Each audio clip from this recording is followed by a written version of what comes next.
blindness, famine and disease. I should never take for granted my health, prosperity, when I know I could have been the one with no one to rescue me. That could have been me. That could have been me. Pain and the tears, relief unknown, questioning why was I ever born. That could have been me. That could have been me with the homeless, not enjoying a happy home. Could have been me with the dying all alone. Oh, I know it's not my destiny. I've been spared this much misery. I reach out and try to offer some relief. Oh, in slavery, the miners wanna say, work till the sundown just for pennies a day. Though my skin is not that color, it's obvious what's right. So against ungodly treatment, I am willing to join the fight. That could have been me. Oh, that could have been me. Pain and the tears, relief unknown, questioning why was I ever born. That could have been me. That could have been me. Yes, it could have been me. That could have been me.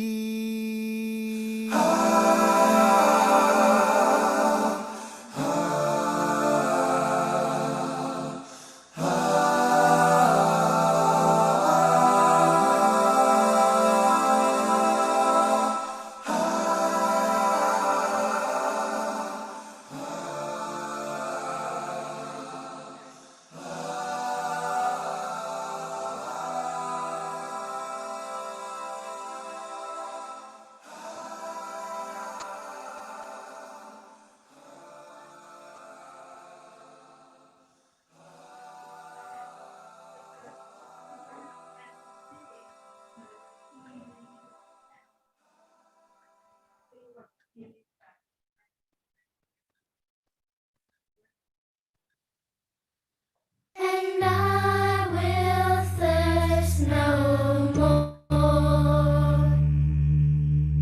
Give me water from the well that never runs dry. Give me water from the well that gives me hope when I die. Give me water from the well that never runs dry. And I will thirst no more. Living water flowing from above through the spirit of never-ending love. And I'm the first to declare my longing thirst for the water that comes from above. Give me water from the well that never runs dry. Give me water from the well that gives me hope when I die. Give me water from the well that never runs dry. And I will thirst no more. Living water leads me to my goal.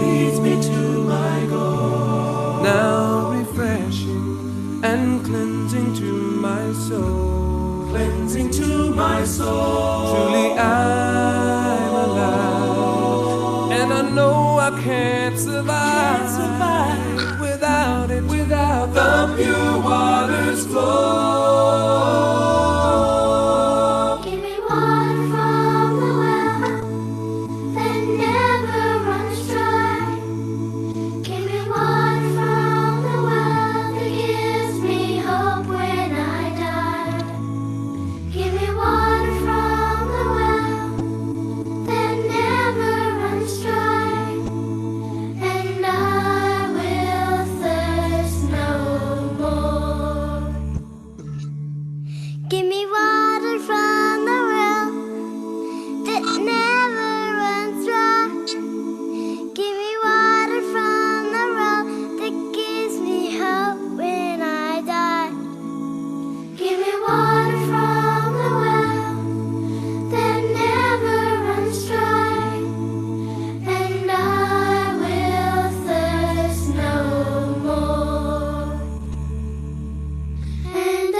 Every time you wilt away, no matter what you, huh?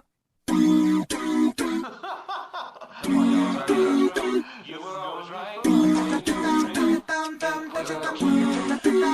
Oh yeah. Only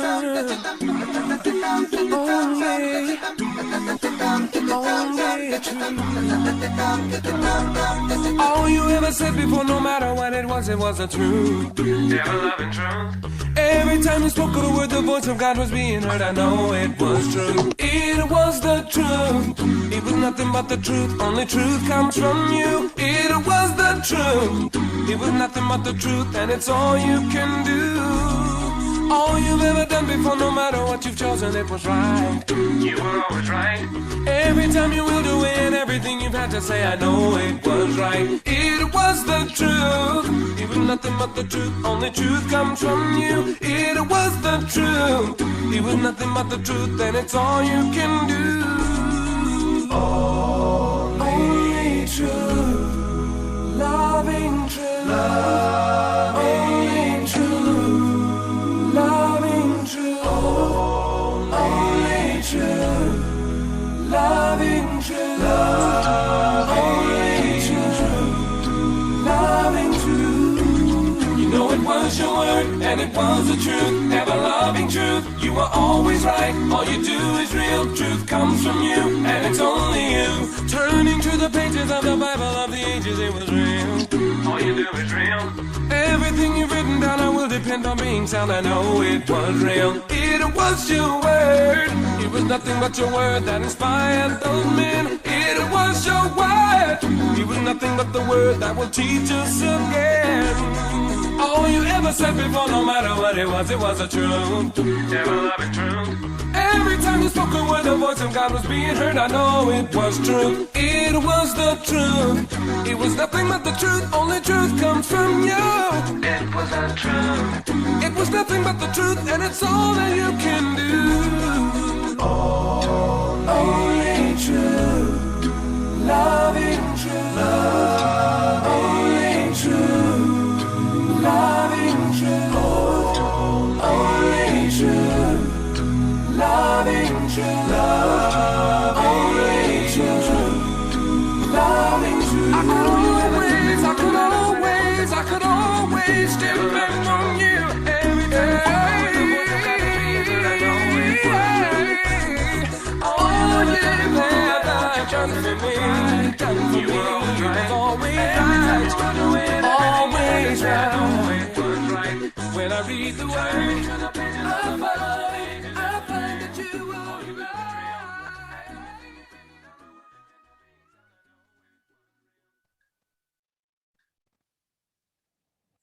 To him who sits on the throne and to the Lamb,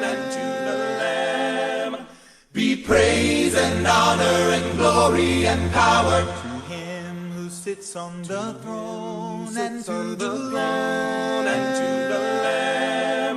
be praise and honor and glory and power forever and ever. Forever and ever. Forever and ever. Forever and ever. Forever and ever. Forever and ever. To him who sits on the throne and to the Lamb, be praise and honor and glory and power. To him who sits on the throne and to the Lamb, be praise and honor and glory and power forever and ever. Forever and ever. Forever and ever. Forever and ever. Forever and ever. Forever and ever. To him who sits on the throne and to the Lamb, be praise and honor and glory and power. Amen. Amen. Amen.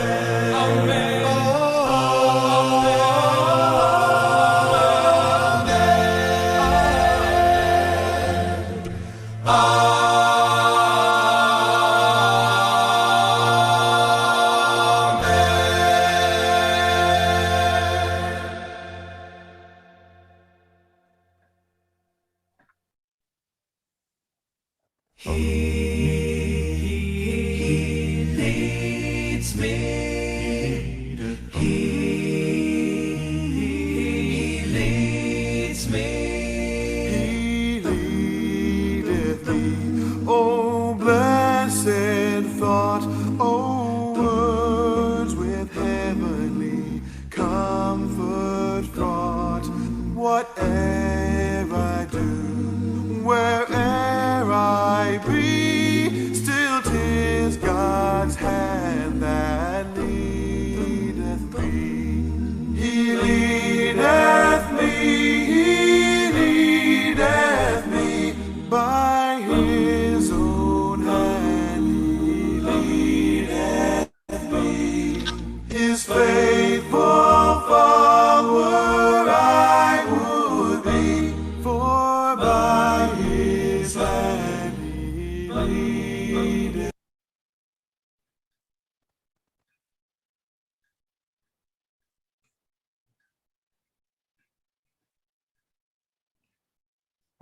Good evening and welcome to another in the series Navigating Life, brought to you compliments of the St. Andrew Church of Christ. We're really excited to have you on board this evening. We appreciate that you could be spending your time elsewhere. So thank you for being with us. We want to just go through a little bit of housekeeping and then have a word of prayer and move right into tonight's session. And we know that tonight's session is important because of the amount of grief, the amount of loss that people are experiencing at this time. Especially in Jamaica, we have issues with COVID, we have the issues with violence. We continue to have challenges in those areas, especially. So I'm Trevor Smith, and I'm your co-host. And with me is Brother Alan Casey. We will introduce him more fully in a little while. All right. So tonight we want to look at coping with grief. And as I mentioned, this is a topical issue, and we will look at, this is part 2, but don't worry, if you missed the first piece, I can show you where you can get that as well. But critically, where we are today is that we want to look at solutions now, more in the area of looking at solutions. As my screen takes its time to... All right, so we're going to ask you, I think everybody now is fully on board with Zoom or whatever device that you use. So we're going to ask you to keep your mics muted unless you're identified to speak. Also, it might be best not to have your cameras on at this point in time. As we go through, facilitators might ask you to mic up or even come on screen, on camera to respond. But in the interim, we ask you to allow for points to be raised, because as you ask, that might be the next slide or 2 slides down. So we're going to ask you to wait to be identified. However, you might have a critical issue, in which case we're going to ask you to raise your hand and be identified. And of course, we have the chat, so you can type away in the chat. Of course, we would prefer if you use the chat to speak to issues that we are dealing with. I know you have seen somebody that you want to share greetings with, but we prefer if you use the chat tonight to address matters related to what it is that we are about here. All right. So let's have a word of prayer, and then I will introduce facilitators. Almighty God, we just give you thanks, Lord, that we have this opportunity to share on issues of concern to your people. We, Lord, invite your presence, your intervention at this time as we look at this challenging issue of coping with grief. Lord, we just know that you can provide comfort for those who mourn, comfort for those who are suffering loss. And we just ask, Lord, that as we go through this discourse this evening, that we will be able to touch the lives of someone in need and equip others to be a source of support to those in need. We pray all of these things in Jesus' name. Amen. So, riding the chariot, leading the chariot, holding the reins of the chariot this evening is Brother Andre Allen Casey. Maybe I should just read the thing, because I tend to go off and speak about my connection with Andre over the many years and the fact that for me, he is the go-to counseling psychologist now, in demand, on radio, live, all over the place. Brother Andre Allen Casey is a man that has been properly trained. He studied at Heritage Christian University, and also he has a master's in counseling psychology from Northern Caribbean University. I'm Trevor Smith, and I am with the Success with People Academy, InfoServe group, and basically deal with behavior modification, leadership development, etc. But tonight, without further ado, I bring my brother, bring wisdom, comfort to you. Brother Andre, it's over to you. Thank you very much, Brother Smith. I can be able to share my screen.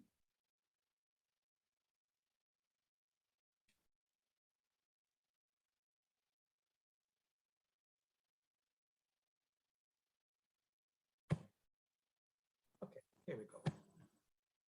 Just want to thank everyone that is on tonight, and hope and trust that the information that we have to share, that people will be edified by it, or probably more importantly, be informed. We know that a subject matter like this is very, very, very sensitive, and the strong possibility exists that there are folks that are on that in some way, form, or fashion, they have suffered some kind of grief and lost themselves. And so we at the same time, notwithstanding, we're asking that folks understand that everybody come from different contexts and they have their unique ways of dealing with grief. And therefore, we have to be careful that we do not superimpose our way on others and even tell other persons how they should grieve. We just have a template here. And by no stretch of the imagination are we saying that you must adhere to this information. Notwithstanding, what we have found is that generally speaking, whenever persons are grieving, they have gone through different phases and stages. In part one, I'm pleased if you see me going through the slides rapidly. It is, by and large, it is because we are, by and large, it is because we are, let me see if I can, I'm seeing too many faces. Okay, right. Right. So by and large, I think I'm saying here that what we want to ensure is that what we have seen is, or better still, our experience shows that persons would need to have some kind of intervention to deal with their grief and loss. Because if that is not forthcoming, we recognize that oftentimes people can become depressed and to the point where they even become suicidal also. So without my too much talking, I'm just going to run through, literally run through the stages and then get ready to deal with the second part.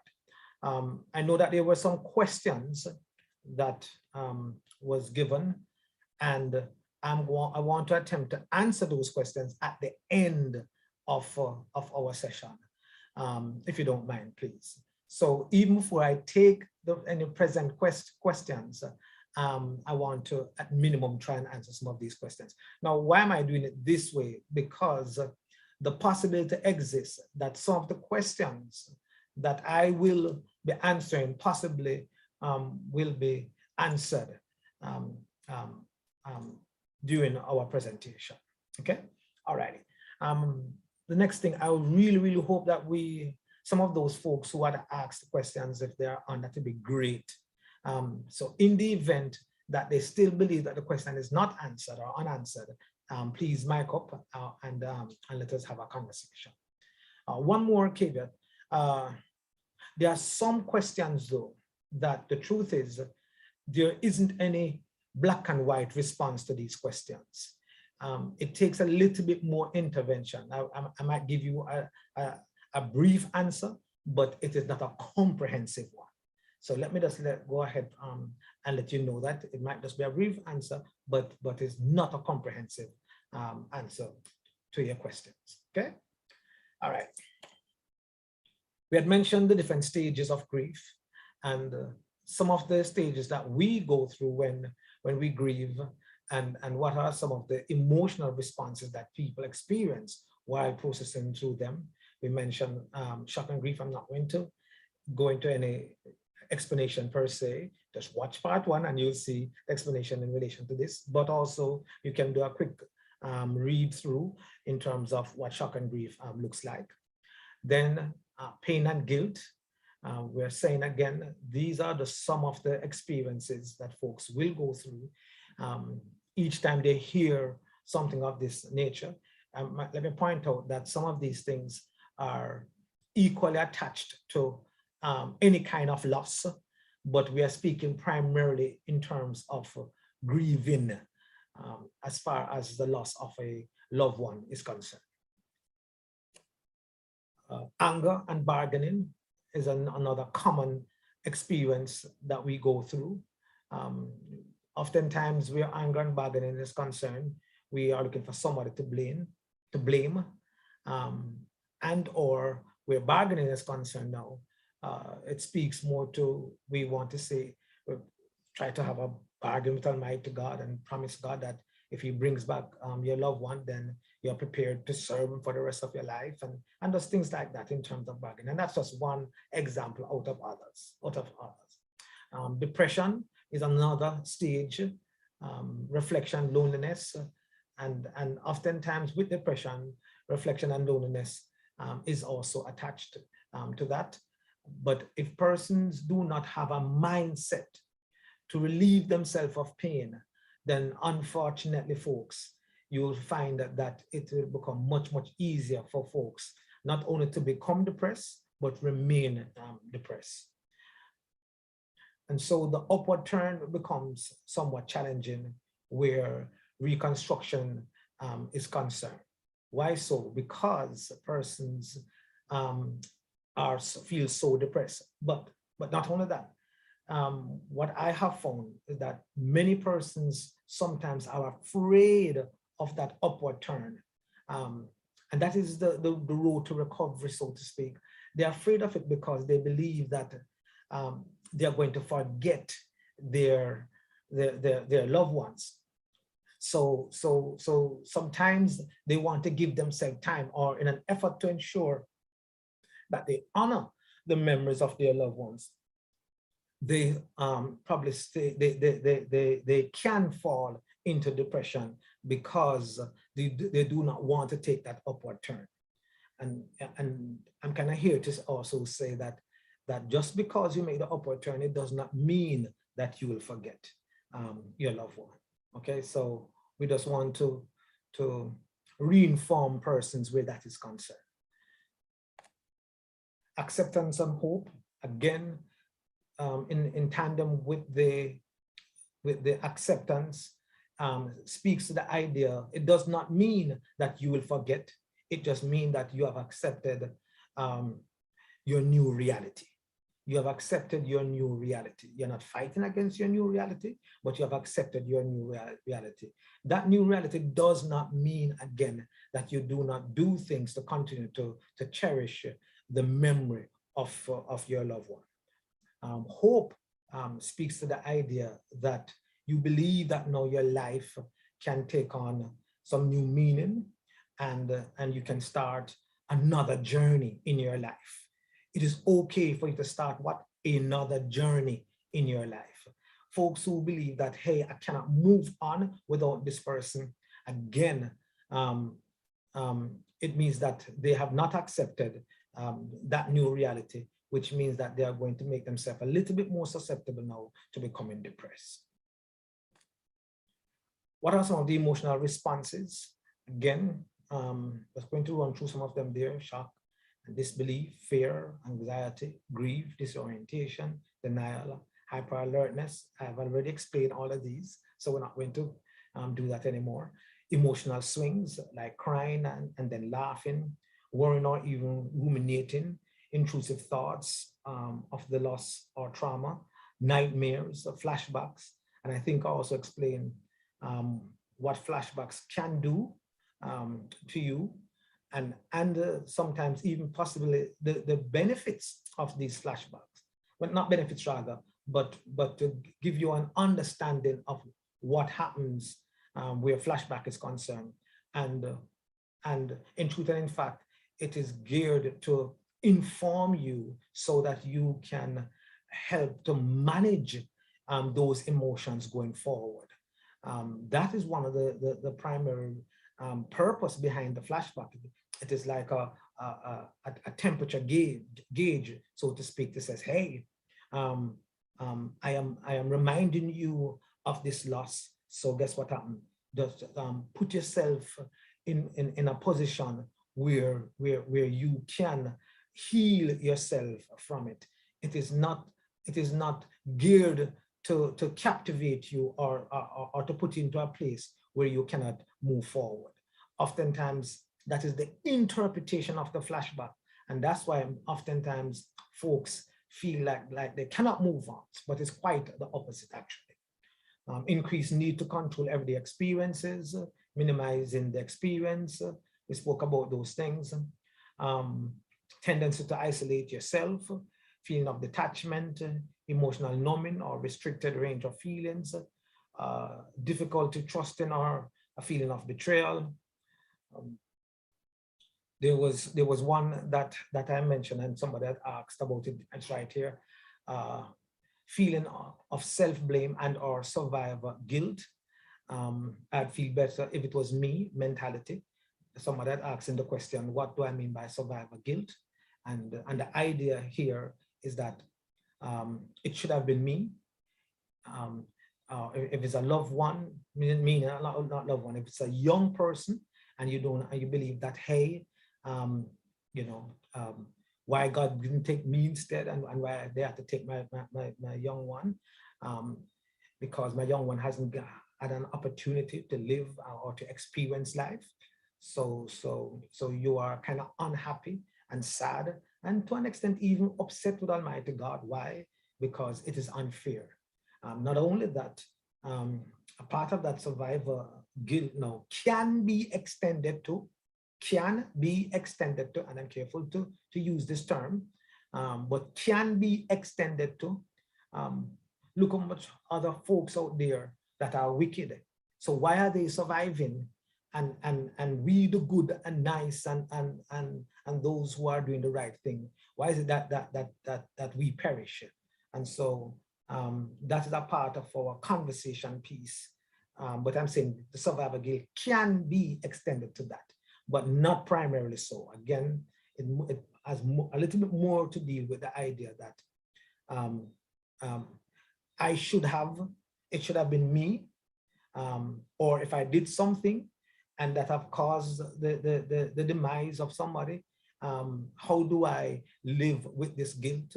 So there are a wide spectrum that can be involved in survivor guilt. Shame, diminished interest in everyday activities, unpleasant past memories resurfacing, And somebody might ask the question, I think, that how do you stop that?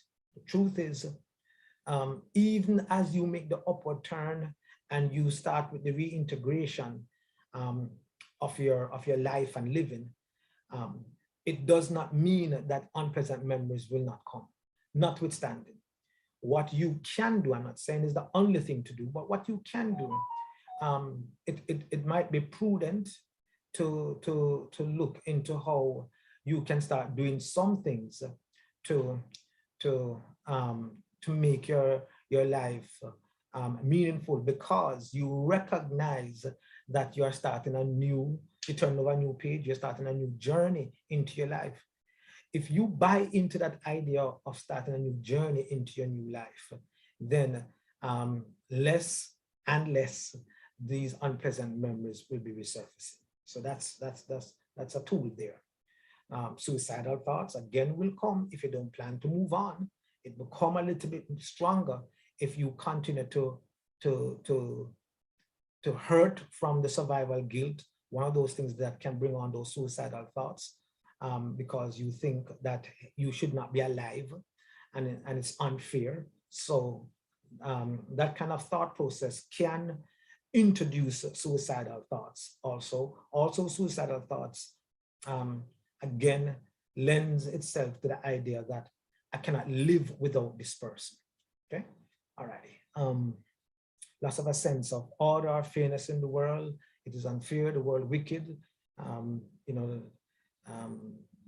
have a saying in Jamaica here, we say, Jackass say, the world on a level. I think that's what it says, something like that. And the idea, though, is that, I hope I'm quoting the right scene, but the idea that speaks to the unfairness of things that happens in the world. Anger, again, towards religion and your belief system, and also a desire for revenge. That speaks to those emotions. Now, the crux of the matter is where we want to begin today. And again, I'm not hurrying through this per se. I'm not hurrying, but I want to give some time to deal with those questions. Okay, here, ladies and gentlemen, are some coping mechanisms. Part two is where part two begins. Some coping mechanisms for individuals and families in relation to loss. The first thing we want to put on the table, we want to invite folks to develop healthy attitudes into the home. Yes, man. Sometimes if the home don't look good and feel good, it's amazing where sometimes I feel hurt if somebody leaves, because then the opportunities that we had to mend those relationships, they escaped us. And therefore, again, we feel a level of guilt that is literally, to an extent, by and large, is tearing us apart.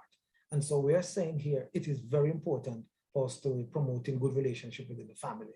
Again, this does not mean that there will not be occasional heated discourses, but surely it must be devoid of malice.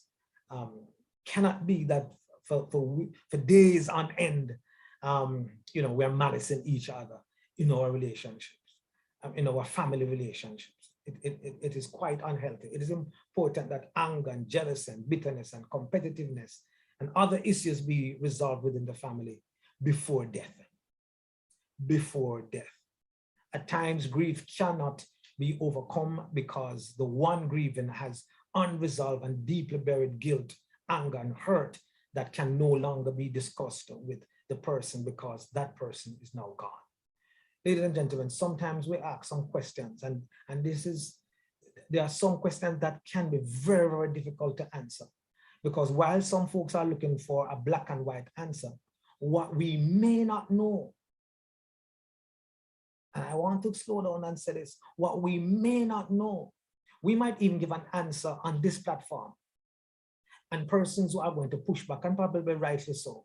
But what we may not know is what is happening into the deeper context of these folks. What we may not know is that folks are looking for an answer to help them to overcome their what? Their guilt. Because the home was not in its rightful place. So sometimes we might say, well, you can't do this and you can't. And they're like, no, but I tried that and I tried that. And yes, they try everything under the sun that you ask them to do, but yet it's not working for them. There is a strong possibility in which they are not going to necessarily come out and say, something is guilty, my guilt is still, because it clearly it is an attack to an extent on them. And so we see what we're kind of saying here now is that we may not understand or recognize that the home, that healthy attitudes in the home was there. Quite on the contrary.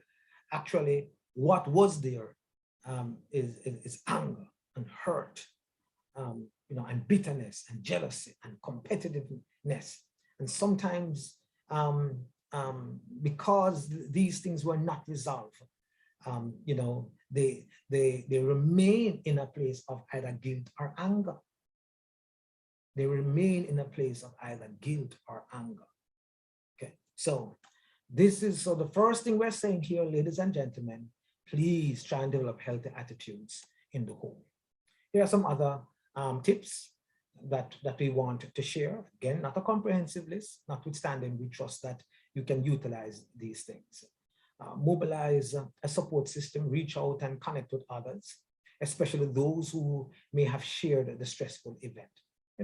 Sometimes it is easier to talk with folks who can relate to what you're going through and to your own experiences. As again, somebody who really do not have the same nature of loss and pain. They may not have the same nature of loss and pain. And so they might sound somewhat trite in the things that they say. And by the way, we hope that time will permit for us to have a discussion about something that we can or cannot say. And again, I think it will answer some of the questions also. So we're saying here now that reach out and connect with others. So for example, somebody may ask a question about what if somebody who have lost somebody through murder? It might be a little bit easier to relate to somebody who have had a similar experience. And they say, something, that's how I lost my husband too. Something, that's how I lost, my wife or my child or my children or something to that effect. And they say, so how you manage, what you do? And so the person who's going through that new found pain, it tends to, for some folks, pique their curiosity in wanting to find out from those folks, how did they manage? Or even somebody who only had an only child and lost that child. And they said, how do you manage? Because I had that same experience too. I lost my only child. And so to an extent, they may want, they feel like if somebody who had, sorry to say this, I'm not being insensitive by no stretch of the imagination, please. But I'm just telling you where sometimes our headspace can be. So for some, they might say, okay, well, all right, well, at least you still have 4 more. Out of your 5, you always only 1 you lose, at least you still have 4 more, right? But am I one that am I one? And so when you speak like that, sometimes, do you see what you're also doing? You're putting a little bit more pain on your situation. So the more pain you attach to your situation, in essence, you're saying to other folks, you need to be a little bit more compassionate because the nature of my issue is a little bit different and stronger and heavier and a little bit more disastrous. So you cannot have the same kind of response to somebody who only lost 1 as against somebody who lost their only 1. And so sometimes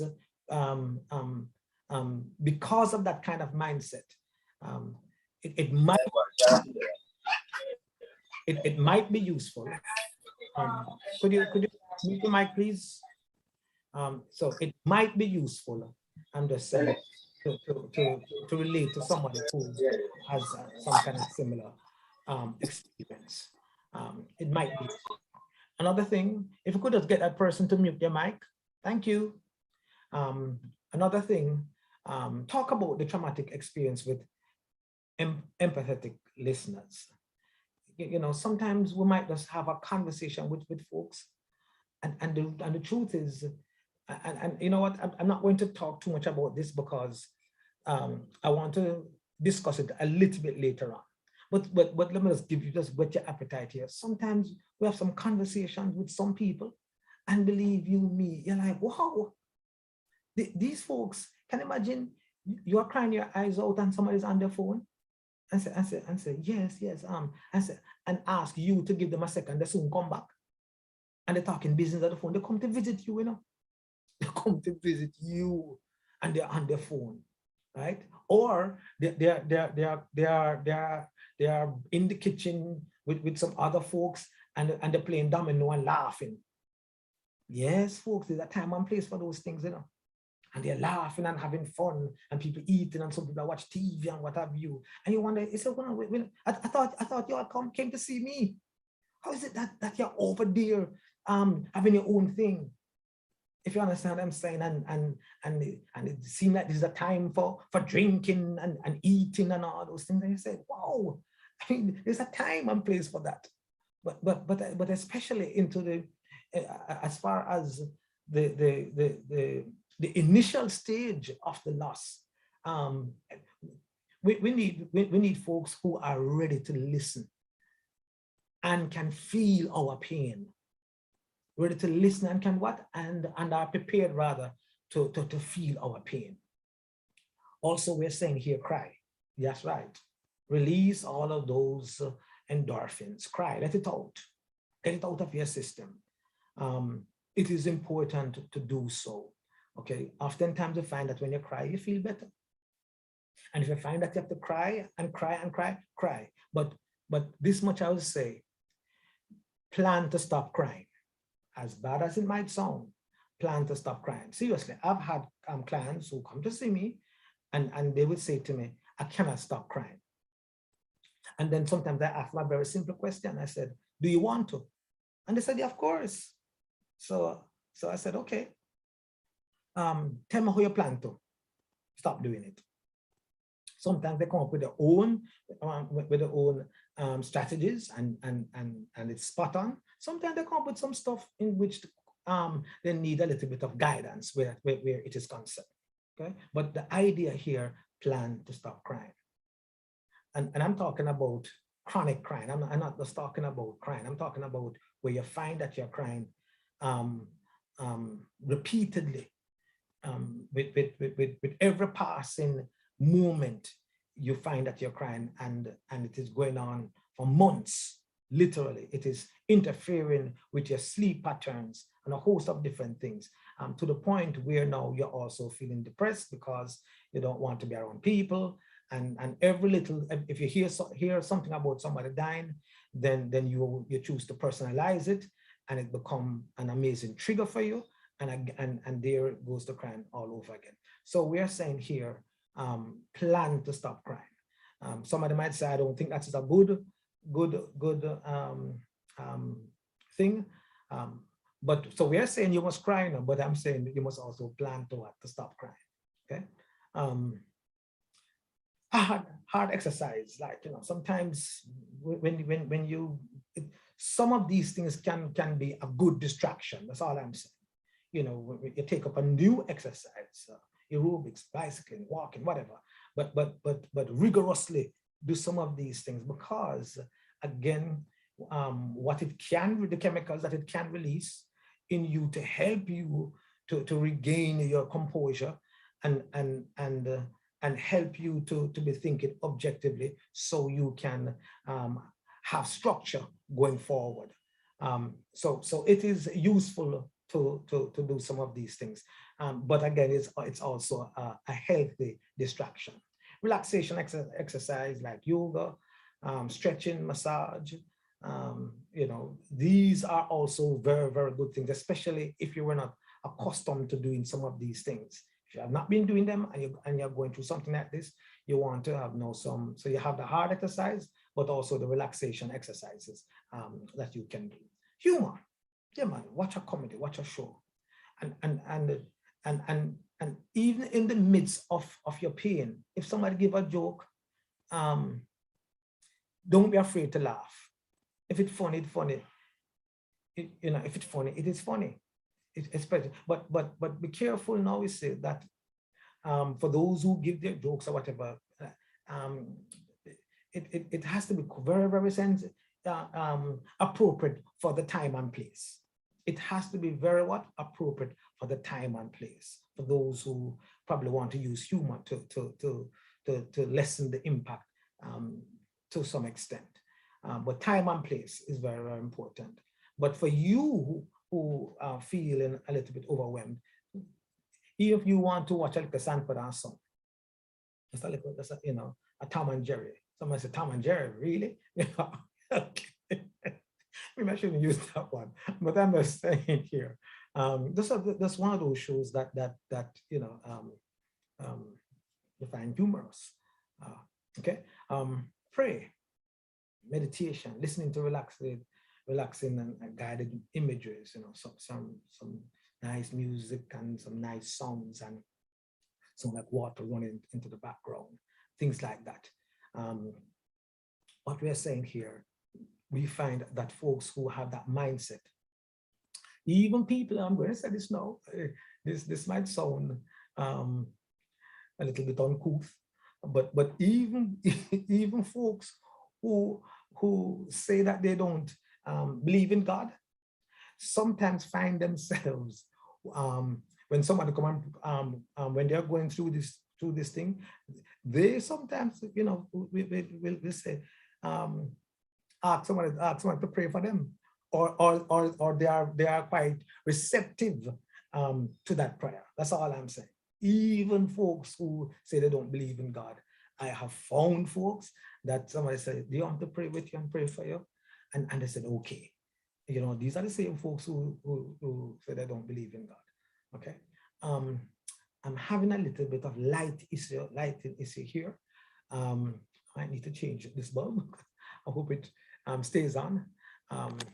But let me continue. I hope it is not affecting the how you're seeing me. But hot baths, music and art, maintain a balanced diet, and know that sometimes we say, well, we lose our appetite and our sleep cycle, will be interrupted, and that's a given.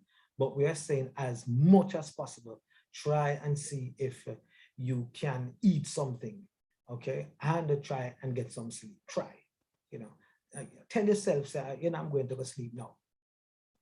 I'm going to sleep now. Even if you lay down there and your eyes open for the whole night, stay into your bed. Stay into your bed, okay? Because that's where you're going to more than likely drop asleep, or find a comforting place, and position where you traditionally will fall asleep right there. That's what I'm saying though.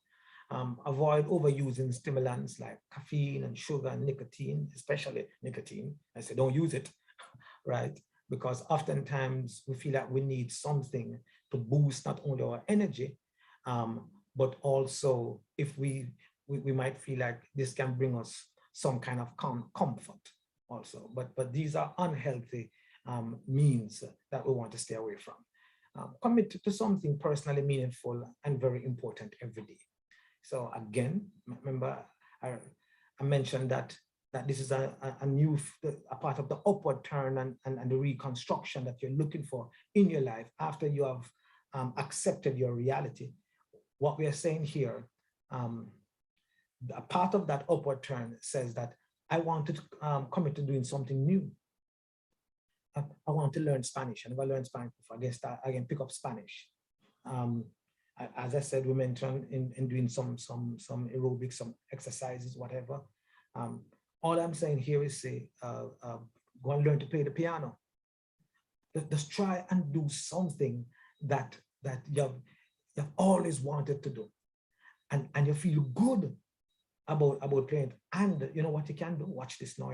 You can associate that new goal or that new skill set that you have learned, you can say in honor of the deceased person. You say, you see, I learned to play the piano because of you, you know. And you smile when I say that. Don't go, I learned to play the piano because of you, you know. I'm crying. No, ladies and gentlemen. A part of the upward turn, when you do something and it's something positive, then you want to attribute then the feeling is something positive that you want to attach to it, and not have a negative feeling attached to it. So you say, you know, I learned to play the piano because of you, you know. Look here. Mozart himself, if you understand what I'm saying, that's what you want to do. That's what you want to do.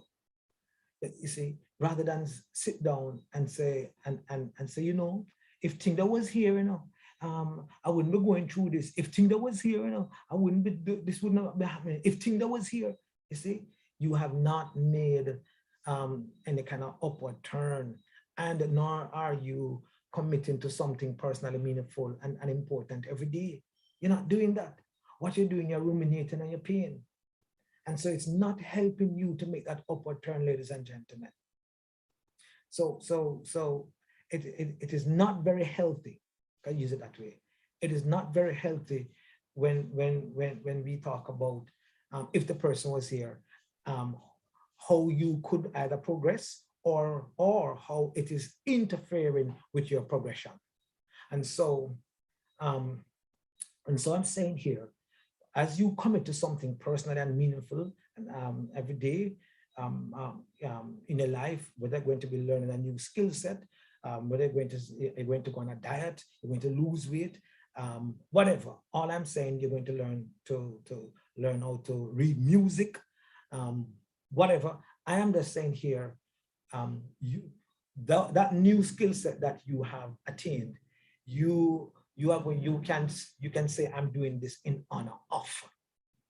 I'm doing this in honor of, and say, but even though you can play music, you say, yeah, man, no, Junior, because of Junior, why am I gonna learn music? Because of Michelle, why am I gonna learn music? If you understand what I'm saying. I said, why you come very good at it? Yeah, you can thank Junior, you can thank Michelle. If you understand what I'm saying, there you go. But you're smiling with it, ladies and gentlemen. Hug those you love. You know, get a pet if you need to. It's amazing, you know. Some pets, you know, and not just any pet, no, but some pets, seriously, boy. You have some dogs. I'm telling you, man. I mean, you know, it's like they can sense your pain, and they just come right. They come at that right time and just cuddle up beside you and things like that. You know, you can be driving and have the dog with you. You have a dog's day out. You know, whatever. I don't know. I'm just saying, just doing different things. Proactive responses towards personal and community safety is also important. So if you, you cannot be naive. You cannot be naive now. But do something socially active, especially now. If you find that you might be a new, what's the word I'm looking for? Activist for safety, community safety. Why? Because you have been a victim of the same. So you start something new. And you say, no, we need to come together as a community, because if we were to come together as a community, then this will not have happened, and so on. And so we can galvanize people into being a little bit more safe. And you can feel a little bit more safe also. So I'm saying to say, this is just another activity that you can look to take on if you so desire. Write about your experience in detail, not just for yourself or to share with others. But we're saying here, have a journal if needs be. Have a journal. Write about how you feel today, right? And how you feel tomorrow. Have a plan. Have a plan. Have a 5-year plan. Okay, in 5 years' time, what do I plan to do? And detail it. So each year let's say you have a goal for this for year 1, year 2, year 3, year 4, year 5. Okay, you have a goal. Then we want to see how is that goal being measured? How is that goal being measured? Be it on a monthly basis and maybe on a 2 weeks basis. But all we're saying here, in that year 1 goal, it must be measurable. Look at what you're doing and how you're achieving and the steps that you're making and the steps that you will need to make to achieve that goal for that year. And have a conversation with yourself also, ladies and gentlemen, about your feelings. I know it's not right here, but I'm saying another thing you can do is have a conversation with yourself about your feelings. We have another thing. You'd have to go on our website and look it up, but how to manage our emotions, I think, or something like that. I think that's the title of it. But I'm saying here, please visit it on our website and look for it. But how we spoke about processing and handling our feelings, and so there are times that while you're going through these experiences, you might need to stop and have a conversation with yourself about your feeling. You need to say, okay then, is it okay for me to remain depressed? So that conversation. So you're asking yourself that conversation. Is it okay? You can have another conversation where you ask yourself, you say, so if it is not okay for me to remain depressed, what can I do about it? What should I do about it? Since you recognize that it is not okay. See, what is the goal? What do you want for yourself? I'm saying here, ladies and gentlemen, don't let somebody ask that question to you, but you ask that question of yourself. Because at the end of the day, you have to recognize that there are some things that you are the only person in control of. The enjoyment of your life going forward, that is under your control. And so if you don't believe that, then you're going to almost be relying on persons to create it in you. And if they're not successful, then you are going to feel like a failure. And so in processing and handling your feelings, you need to ask yourself, what do I want for me? What do I want for my life? And once you start to ask yourself those questions, then you start to put things in place to ensure that the new goals you want for yourself will be achieved. We hope and trust that some of these things, and again, there are some coping mechanisms. We're not saying it's an exclusive list or comprehensive list rather, but we want to now share a very important one, and it speaks to your theological understanding. Mic up. Again, ask someone to mic up and read this for me, please.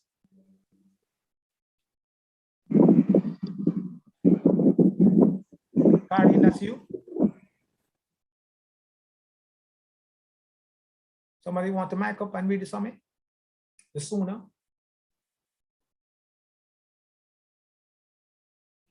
No, we don't have any people in our audience there ready to do that. So it says, what are some of the stages that we go through when we grieve? And what are some of the emotional responses that people experience while progressing through them? Yes, Here? the sooner. Go ahead and read the theological understanding, the sooner. Pick up from there. Sure. The sooner a family is made aware that man's life is fleeting, it appears for a short time and then vanishes away, the more interest will be generated in the life after. What is believed about the life after, and where will be your eternal destiny, are questions that may affect the quality of life a person lives. Okay, hold on. Who's speaking, please? This is Jamil. Jamil. Okay, Jamil. May I address you by your first name, Jamil? Sure. Okay. What do you think about this statement, Jamil?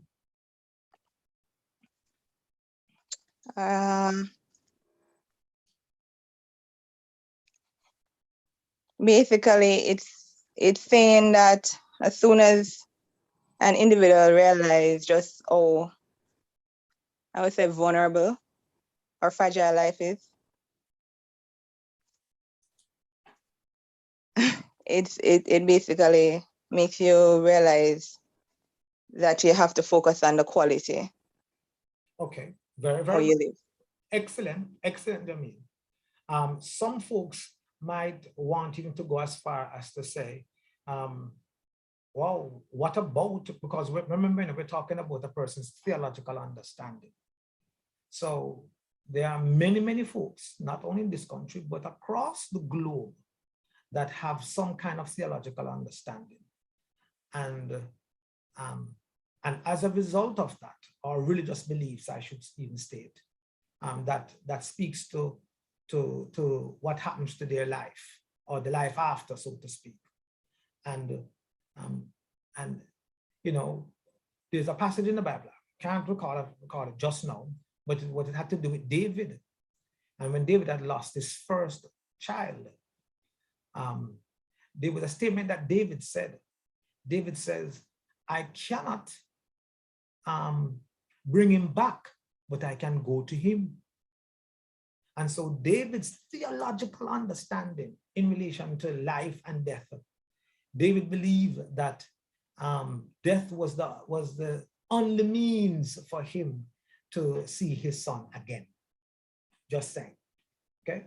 So sometimes a person's theological understanding will go an amazing far way in helping them to bring structure going forward, their theological understanding. After the funeral, thank you very much. Is it Jamil? Thank you very much, Jamil. You know, I heard this actually, this statement, my spiritual father, Lancelot Watson, he was the one that I learned this from, but he may not even remember. Notwithstanding, it goes something like this. It speaks to the idea that at the end of a funeral sermon, one lady said to the preacher, "Parson, you preach me pitney," which was a notorious murderer, straight into hell. You know, what I will say is that man cannot preach people into hell or out of hell, okay, or even into heaven.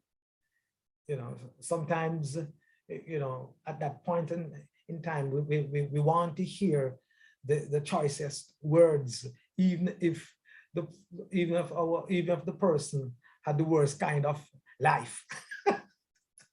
You know, notwithstanding, you know, we want to, the final words must be quite pleasant. But the truth is, folks, we can't preach person in or out of hell, just saying, or in or out of heaven for that matter. After the funeral, is not the time to ask about the deceased eternal well-being. And sometimes, because of our theological understanding, we oftentimes, you know, will even ask the preacher, you know, the person who's officiating, you know, we'll say, hey, do you think my son gone to heaven? Do you think my daughter gone to heaven? Do you think? And I'm just saying, folks, though we might be a little bit possibly even hard pressed to do something like that, we have to be, now is not the time to be overtly concerned about that. Now is the time to help you with your healing. Because notwithstanding, there are those who are satisfied in believing that their loved one is in a better place, and because they believe that also contributes to their healing. Are coping mechanisms dependent on the individual? Do they work for everyone necessarily? So I've shared some of those tips, folks, and we ended with the theological understanding notwithstanding. I'm going to share something here. This can be a little bit tough, but we hope that you can find a lot of truth in it. Yes, coping mechanisms are dependent on the individual, and because of such, will not work for everyone. So different folks have different means of coping. And again, we cannot superimpose our means on other folks on how to cope. We shared some information here with some coping mechanisms and skill sets, but it might not be a best fit for some folks. Even through your chat and sharing, you might come up with others that can be a little bit more workable, for lack of a better term, to help folks to manage during their grieving process. Okay, but we have to be careful that we don't superimpose it on folks.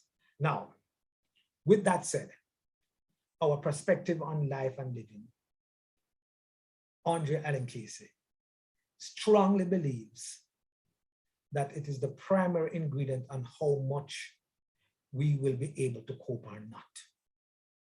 Our perspective on life and living. I am saying it is the primary ingredient on how much we will be able to cope or not. So when we talk about coping, for me, the first place we must go is to find out what we believe or don't believe in relation to life and living. Like David, I have that perspective too. That I will have that I can't bring them back, but I have an opportunity to go to them. Right? Right. Clearly not in the same form or whatever, but I'm just saying here. And death is a vehicle to take me there. So if I believe that everything is over with after somebody has passed from this life, or do I believe that guess what happened? There is an opportunity for we to meet again. That can contribute to well, for me, for David, for sure, I should state then. Let me take myself out of the picture. For David, for sure, he believed that mechanism was in employing that kind of mindset. He would heal faster because it is not over. Because it is not over. If you agree that no one lives forever, ladies and gentlemen, pay attention to this statement if you will, please. If you agree that no one lives forever, or that no one lives because you desire for them to do so, then their departure is not unrealistic and should at minimum be expected. You can quote me on this, because these are my words. If you agree that no one lives forever, or that no one lives because you desire for them to do so. See, sometimes we are so angry because they should not gone. So sometimes we have gone too soon. And rightly so, they're gone too soon. But here's the question though.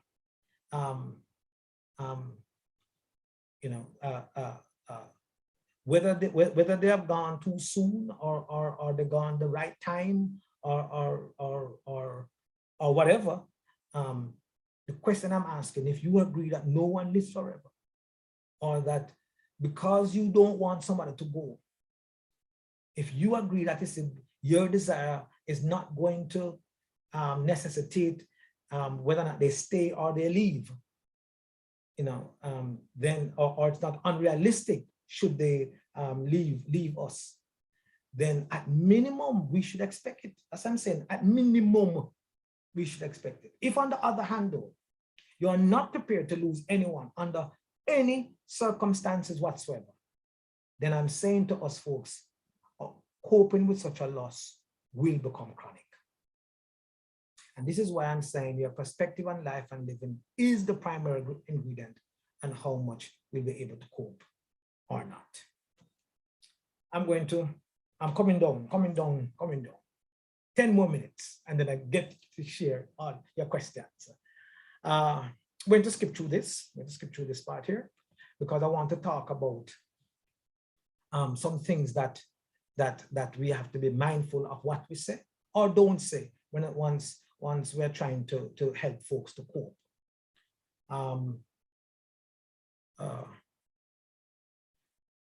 So the question is, should it affect what we say or don't say to them? Definitely. People are usually surprised that reactions to trauma can last longer than they expected.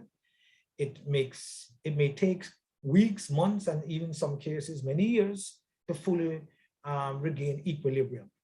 Many people will get through this period with the help and support of family and friends, but sometimes friends and family may push people to get over it before they are ready to get over it. And so we are saying, let them know that such responses are not helpful, that for you right now, though you appreciate that they're trying to help. You say, hey, I know you're trying to help, I know you mean well, but that statement or what you did or what you're doing is not helping me at this point in time, okay? You know, sometimes you have to establish boundaries for people and not allow people to put you into their boundaries. Want to write that down? Sometimes you have to establish boundaries for people and not allow people to put you in their boundaries. Okay. Now, I know how you feel. My mom died when she was 80. Now, so I'm just saying, ladies and gentlemen, some statements that might not be very appropriate. Okay, that might not be, I say might not be very appropriate. And this is one of those statements. It appears to be the right thing to say. After all, you're holding hope out to the bereaved. You're only saying that there is light at the end of the tunnel, and how could anybody argue with that, right? That's what you're saying. However, it can also rub the bereaved in the wrong way. The bereaved rather, in fact, might be saying, I will never get over it. Nothing can ever fill the loss for me for the rest of my life, as long as I live. And so to make a statement like that, you have to know where the bereaved is, where they are at. If the statement is made prematurely, it can create resentment. And so here is something that might be a little bit more palatable, might be. Reminding people that with support, we can develop coping strategies to get through. But our objective is not to help them to forget, but console. So don't say you'll get over it. No, why would I want to get over somebody who I've been with for the last 25 or 35 or 45 or 55 years and or 60 years? What can I statement that? So I'm just saying here, we have to be very, very careful, So what we're saying, with support, we can develop coping strategies to get through. That's what we want to remind people of. That's the approach we want, but our objective is not to tell them, say, you can get over it. Your objective is to try to console them. I'm here for you. I love you. This is something very difficult. I can't even begin to try and understand what you're going through, notwithstanding. You don't even have to call on me. I'll be calling on you. You don't even have to call on me. I will be calling on you. You hear that? Write that down, Please. Okay, next. He or she wouldn't have wanted you to feel this way. What kind of guilt trip that we're doing? And we say these things oftentimes to folks, you know. I don't think they would want you to feel that way, you know. You know, why you crying like that? Why you going on like that for? I'm certain they wouldn't want. What kind of wow? You know, sometimes I cringe when I hear some people trying to comfort others. All from the pulpit too. In workplaces, you name it. And I go, no. And because we say it so often, and because of who it is coming from, sometimes, you know, if it's coming from the boss, or if it's coming from somebody that you think to deem very important, or if it's coming from your preacher, then you know, you just give the little plastic smile. So okay, and then you beat upon yourself because you're like, oh, come, I can't get better. I'm a preacher, say, you know,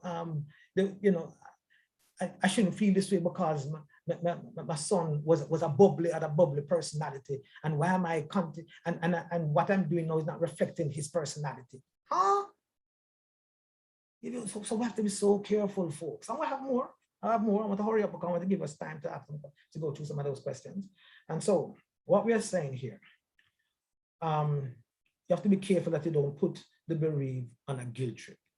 Furthermore, you are saying to the bereaved, next time when you cry and hurt, you should know that you're doing something against the wishes of your loved one. Whoa, that's a hard cross to bear, ladies and gentlemen. It is best to avoid any such reference to the bereaved.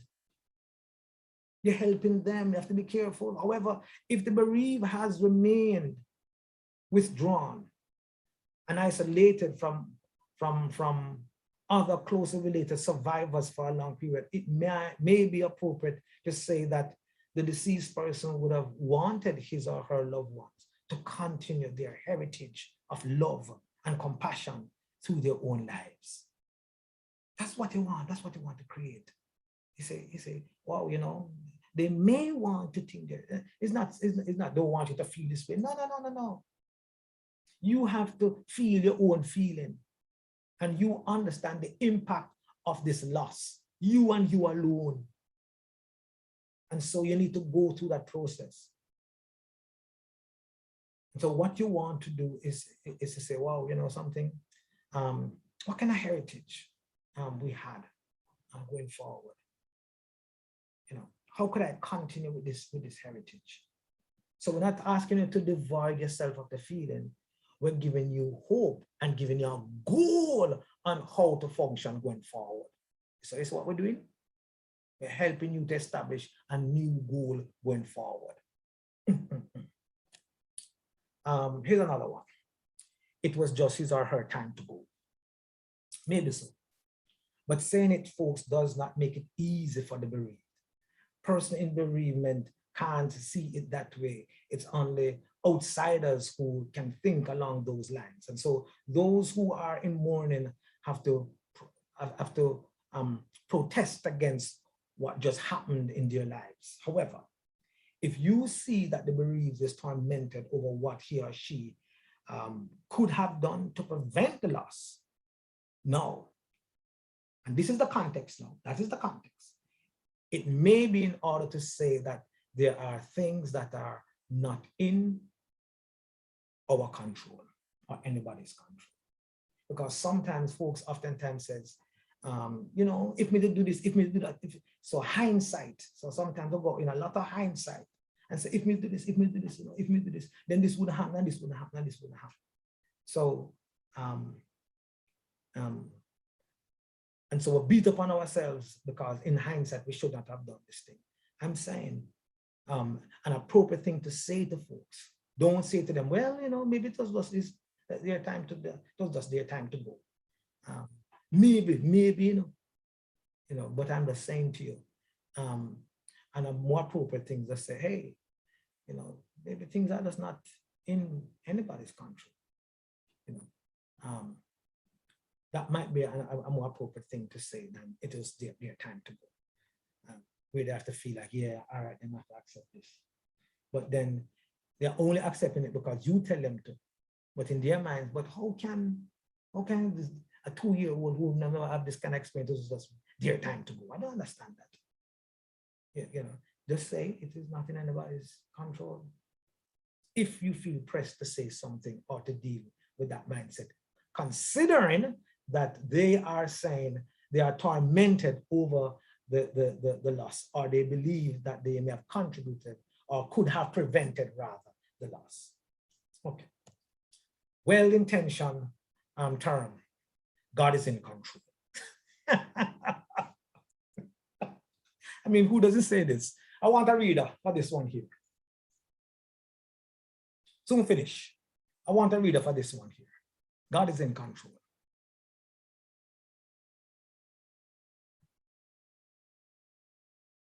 Can I get a reader?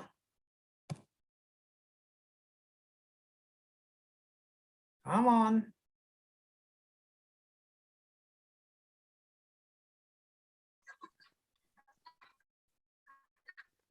Jamil? You reading again? Or Okay. All right. Well-intentioned. yes, statement like this. Statements like this many times fall into the really bad timing category. Maybe they are true, but in grief, we want a God who is close and immanent and feels our hurts. At this point in time, I do not want to hear that my God allowed my loved one to die. At this point in time, I do not want to see any big picture, and therefore, I need to trust God's judgment. My heart is no, and quite my hurt. Yes. My hurt is no, and quite frankly, every other reason is irrelevant at this moment. Thank you very, very much. Thank you very much. You're welcome. Gentlemen, that's what I'm saying. Good intention. And sometimes they end up to follow everybody as the same thing. I wish all those folks that are part of the cloth. If all of them are on, that would be nice, you know, so we can re-educate them, you know, because it oftentimes, and church people, a lot of church people, you know, say this. And we're not saying it is bad, but what we are saying here, the timing, and I'm careful to point out that says, at this point in time, maybe after they have gone through some of those phases and stages, the initial stages of the grief, maybe when their emotions are not fluctuating as much, then remember, you know, during the anger stage, God is in control. No, they may not say anything to you because they don't want to root to you, but truly they're like, listen, them hiss them teeth, in them head, in them mind. God is in control. As a matter of fact, so many folks at that point that even leave the church and have lost their faith. So I'm just saying here, and then you see, it's not, we're almost like we want to pound it on them. Take that, God is in control, and don't you ever say that, don't you? And almost starting to preach and judge them because of how they are reacting. So what could be better? What can be a better statement? I said can be. God himself mourns with those who mourn. Death is still the enemy. And I'm so sorry you met it now.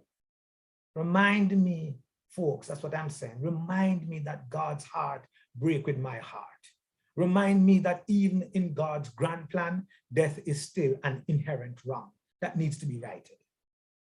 I need a Jesus that weeps with me, who knows my sorrow because he carried his own. Now, that is a better place to go with it. Okay, that's a listen, oh gosh, man. Not to say to them, say, listen, snap out of it because God is in control and you don't know the bigger picture of what is happening. Be careful, folks. No, let's say, hey, God mourns with you. God mourns with you. Yes. So rather than feel like you have to compete with how you feel in how you treat God, be comforted in recognizing that God mourns with you. I see a hand. Can we take that hand? That was my hand, but I took it down because it kind of. Hi, good night. This is Carolyn. They like to say also that, you know, that God knows best. So, you know, it must be in God's plan for this to happen anyways. So, Yeah. you know, Right. So it come under that one there too. Very, very much. Thank you so very much, Carolyn. Excellent. Excellent. Yeah. We want to be effective in whatever we do.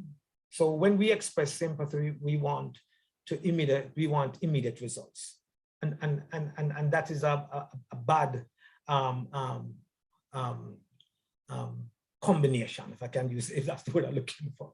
You know, this builds up pressure on the person that is crying, that is in bereavement.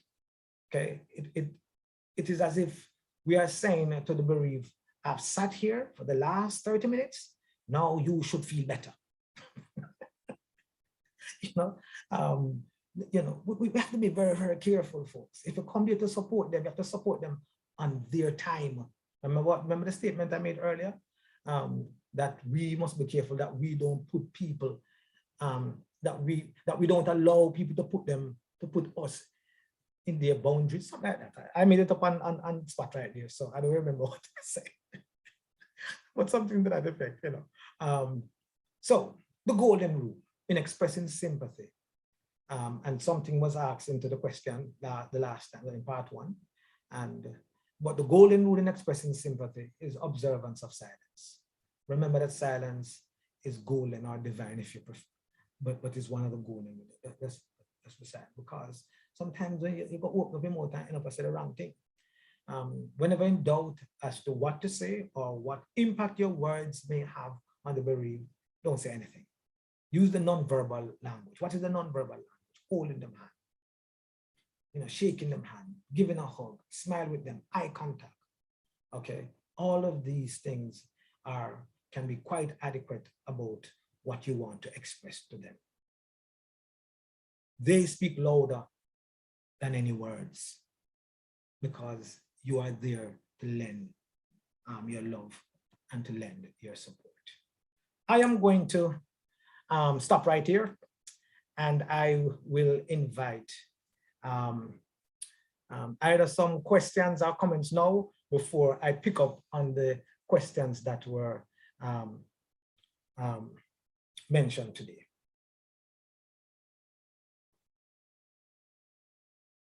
I mean, that was mentioned in part 1. So any comments or questions now?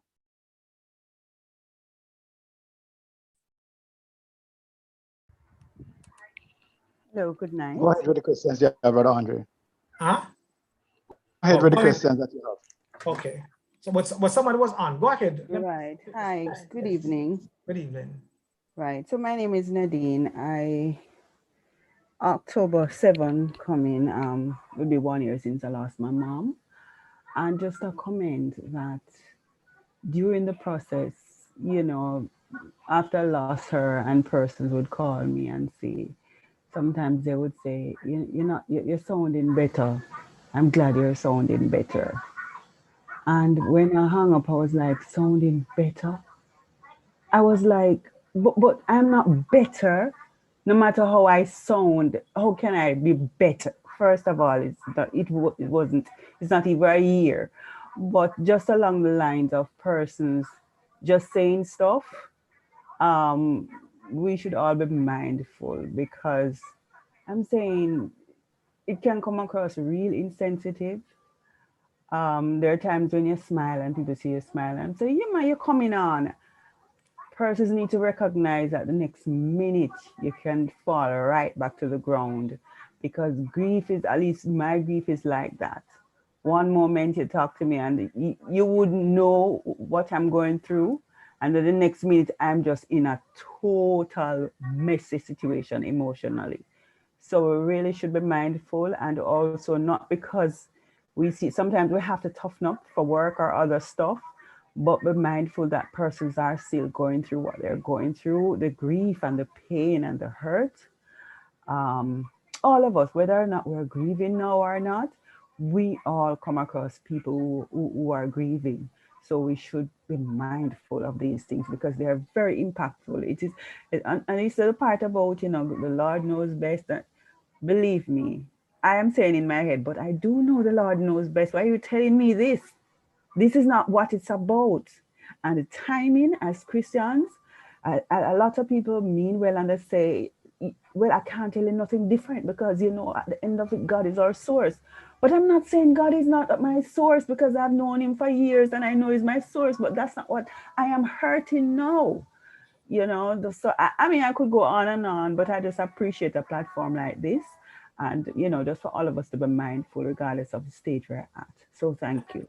I thank you. I thank you so very much. Miss Mott, Shernet. Good night. Good night.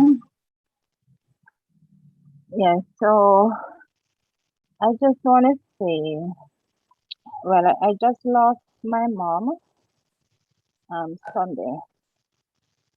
And we were very close. So this is actually the first time I'm losing someone so close, and it's my mom. So I am trying to deal with it, which I can't. I don't know how to. Right? So I've been feeling discouraged because I had a church meeting just a couple days after mom died. And I just joined the meeting, you know. And at times persons say they are encouraging you and say some things that discourage you so much. And that's what happened with me with this group of persons who I know they mean good, but I left that meeting feeling discouraged. I left that meeting crying even more, you know, because one person in the meeting said to me that you have to be strong for your daughter. It's just me and my daughter live, right? And my daughter is 16. So she was saying that and not to cry in front of my daughter because my daughter is in school and it will affect her schooling. So I must try not to cry in front of her. So I was saying I just lose my mom. My daughter know what I'm feeling. My daughter is crying as well because she lose her grandmother. It's just both of us live together. So what? We have to hug up each other and cry and comfort each other. She's saying, no, don't cry, let your daughter see. I should go away in the bathroom and get a towel and scream in the towel. And I left feeling so hurt. I'm like, how can I do that? I break down every minute per day because mom just passed just a couple days ago. And they are saying, and then other persons in the group was just agreeing with that person, saying, yes, try not to cry. So I'm thinking, I left that meeting feeling so discouraged, like I don't even want to go back to that meeting, right? Because they are not understanding my feelings. I don't know what to say. Someone was saying to me, I need to call a person from it and express. But I'm hurting so much, I don't know if I can even do that. So I'm just wondering, oh, should I deal with a situation like this? Okay, I'm going to invite you to write down my number. It is 360-6594. 360-6594. Hold a second, probably.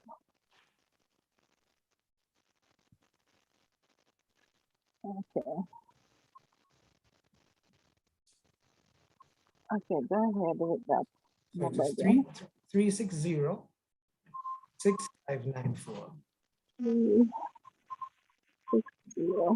6594. Okay.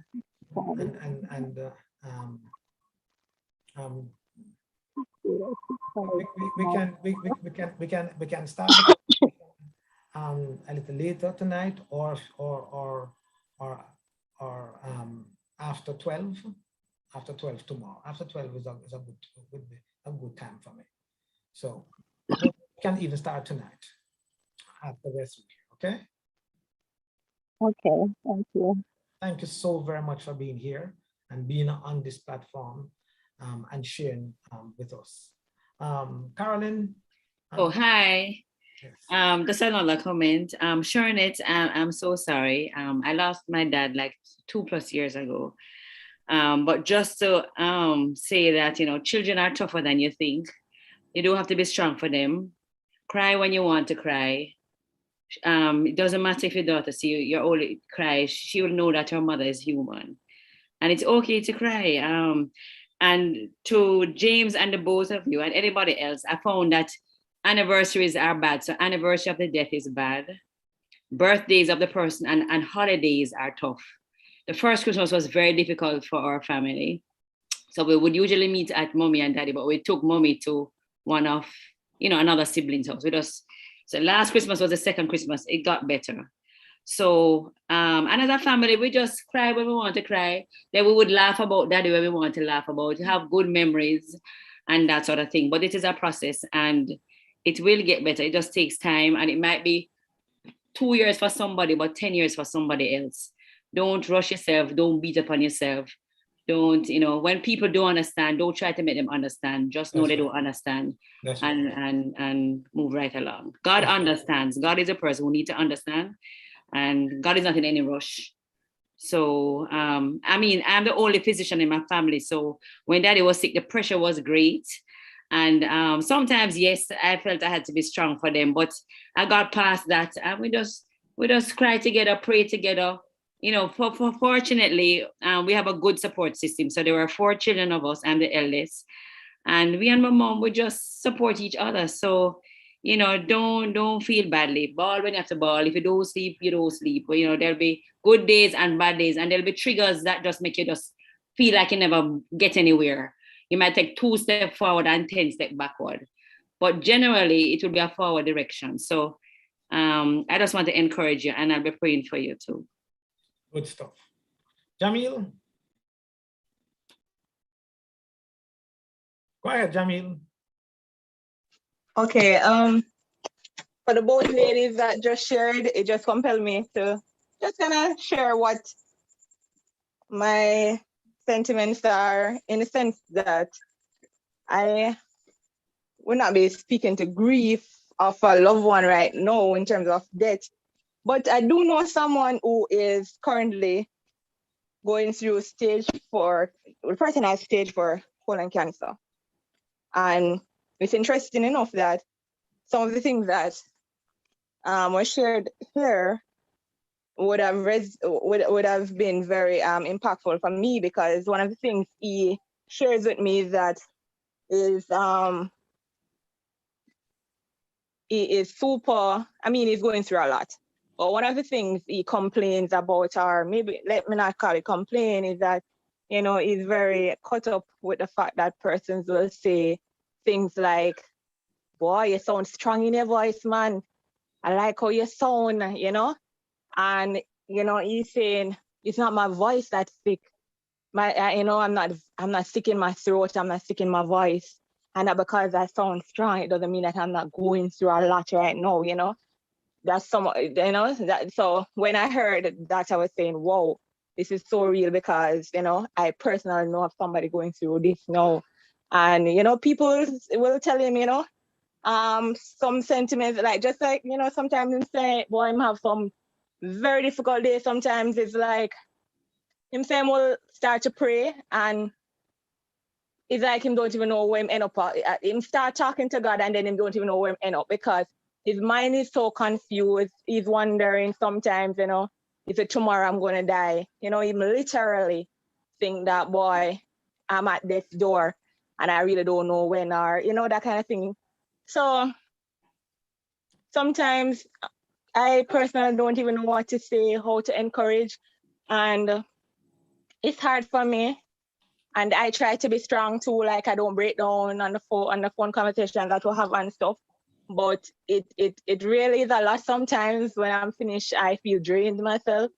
I just, you know, because one of the things he said that a lot of times nobody knows what to tell him. Nobody know how to motivate him, encourage him.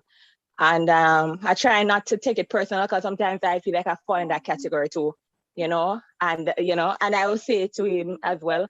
But that don't mean I stop calling, I stop checking up, I stop doing whatever I can do. But I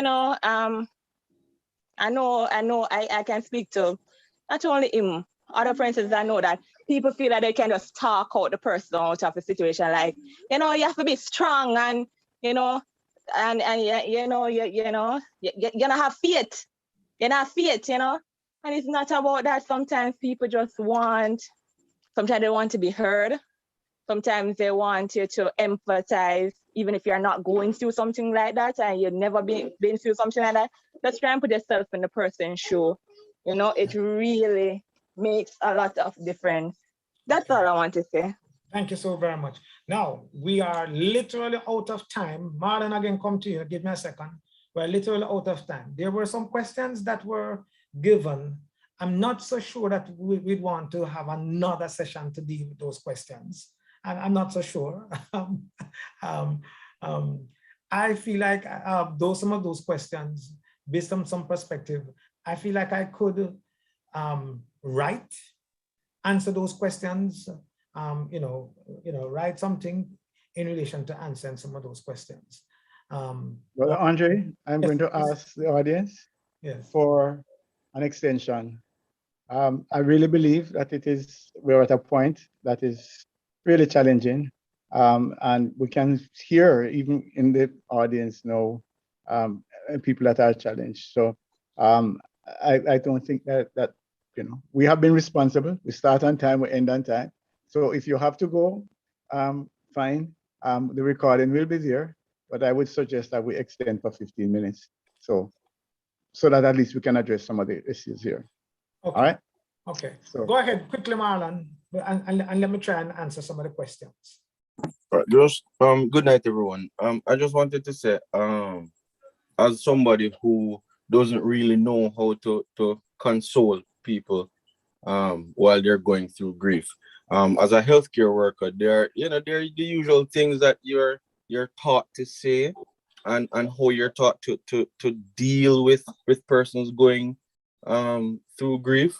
But it comes with a bit of stoicism of self, because you're not able to really show emotions like that, because you really can't do that for everybody. But is it fair to say that part of the problem we face is, especially as Jamaicans, how we're brought up? We really don't grow up with that level of emotional, nurturing to really, so it's some of the times it's almost like you really don't know how to connect to people properly who are grieving.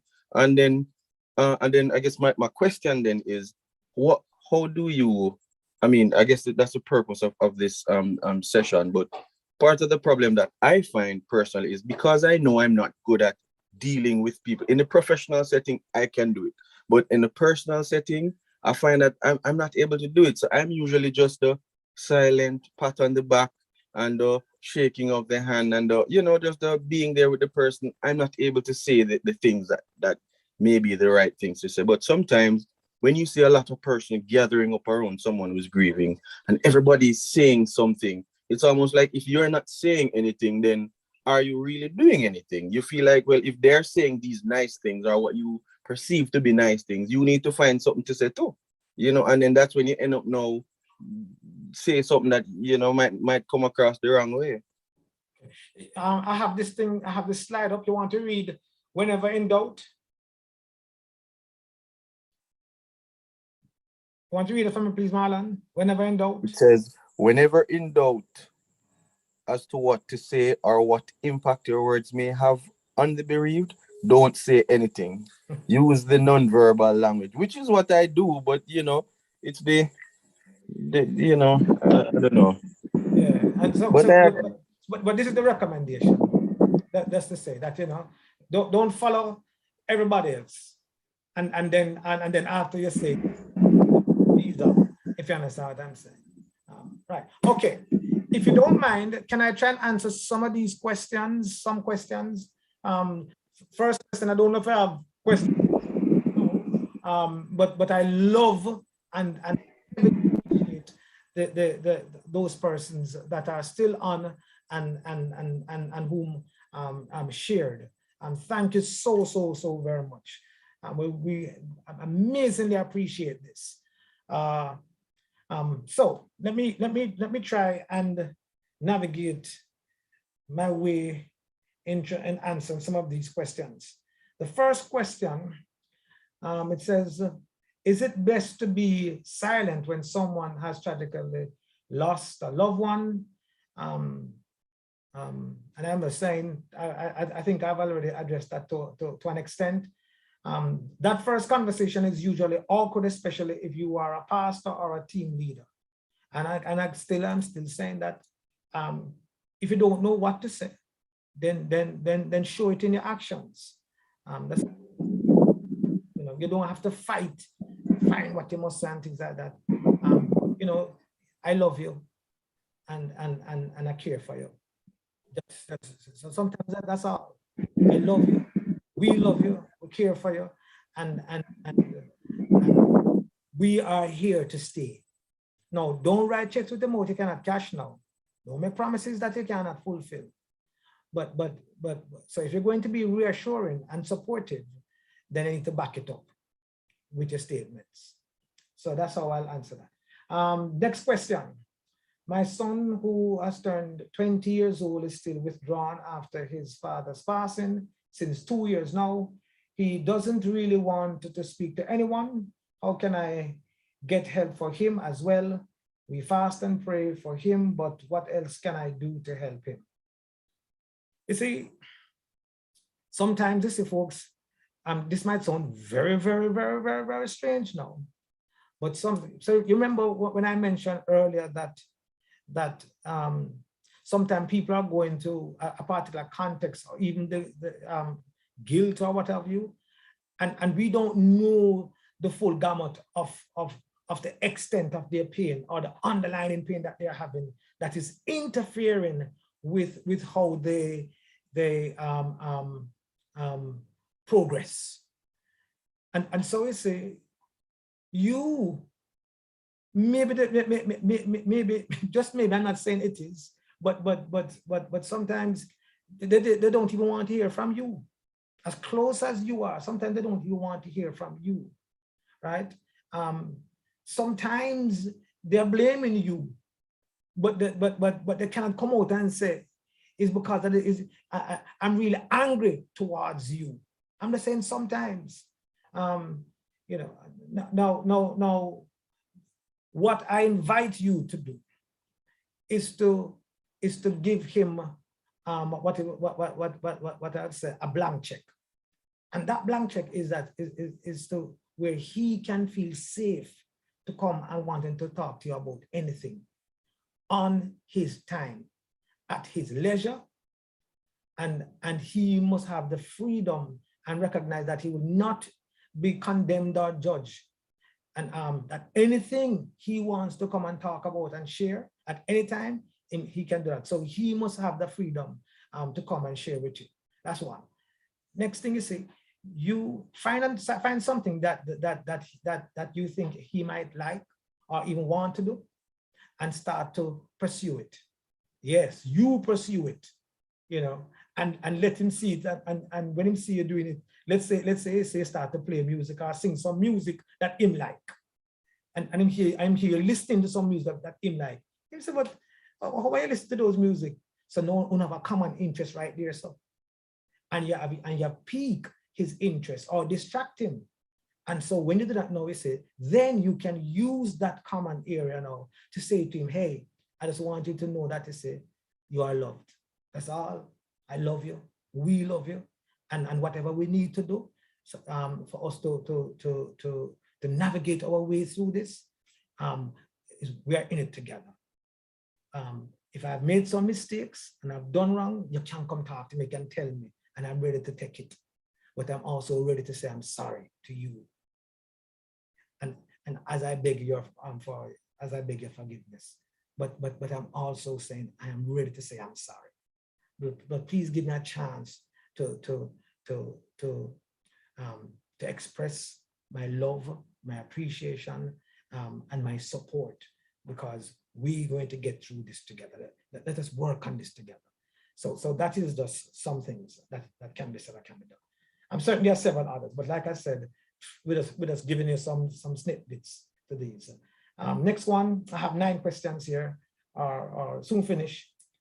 This person says, what's the healthy way to cope with the trauma of either lengthy illness, and some of those things were mentioned, or unexpected sudden death? In addition to the death itself, it feels like 2 separate things being processed.